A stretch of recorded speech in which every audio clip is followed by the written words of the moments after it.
ఢిల్లీలో నీటి సమస్యపై ఆందోళనలు రోజురోజుకు పెరుగుతున్నాయి. ఆప్ సర్కార్పై ప్రతిపక్షాలు విమర్శనాస్త్రాలు సంధిస్తున్నాయి. ఎక్కడికక్కడ నిరసనలకు దిగుతున్నారు ప్రతిపక్ష నేతలు. ప్రభుత్వం వెంటనే చర్యలు తీసుకోవాలని డిమాండ్ చేస్తున్నాయి ప్రతిపక్ష పార్టీలు. మొన్నటి వరకు మిత్రపక్ష పార్టీ అయిన కాంగ్రెస్ కూడా నీటి సమస్యకు సంబంధించి ఆప్పై యుద్ధం ప్రకటించింది. ఢిల్లీలో కాంగ్రెస్ నేతలు సర్కార్కు వ్యతిరేకంగా ఆందోళనకు దిగారు. నీటి సమస్యను పరిష్కరించాలంటూ ప్లకార్డులు పట్టుకుని నిరసన వ్యక్తం చేస్తున్నారు కాంగ్రెస్ నేతలు, కార్యకర్తలు. మట్టి కుండలను పగలగొట్టి నిరసన వ్యక్తం చేస్తున్నారు.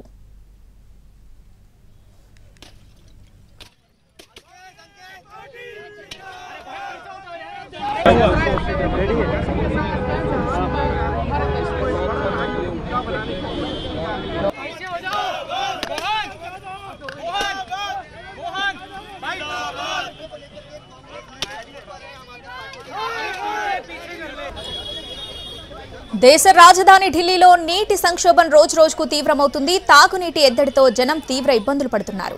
మండుతున్న ఎండలకు తోడు నీటి కష్టాలు తీవ్రతరమయ్యాయి. ట్యాంకర్ల ద్వారా నీరు సరఫరా చేయాల్సిన పరిస్థితి వచ్చింది.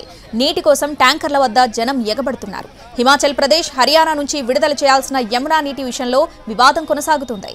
దీంతో ఢిల్లీలోని పలు ప్రాంతాల్లో జనం తాగునీరు లేక అవస్థలు పడుతున్నారు. ఎటు చూసినా ట్యాంకర్ల వద్ద మహిళలు, చిన్నారులు బిందెలు పట్టుకుని కనిపిస్తున్నారు. క్యూలో నిల్చొని నీటిని పట్టుకుని వెళ్తున్నారు.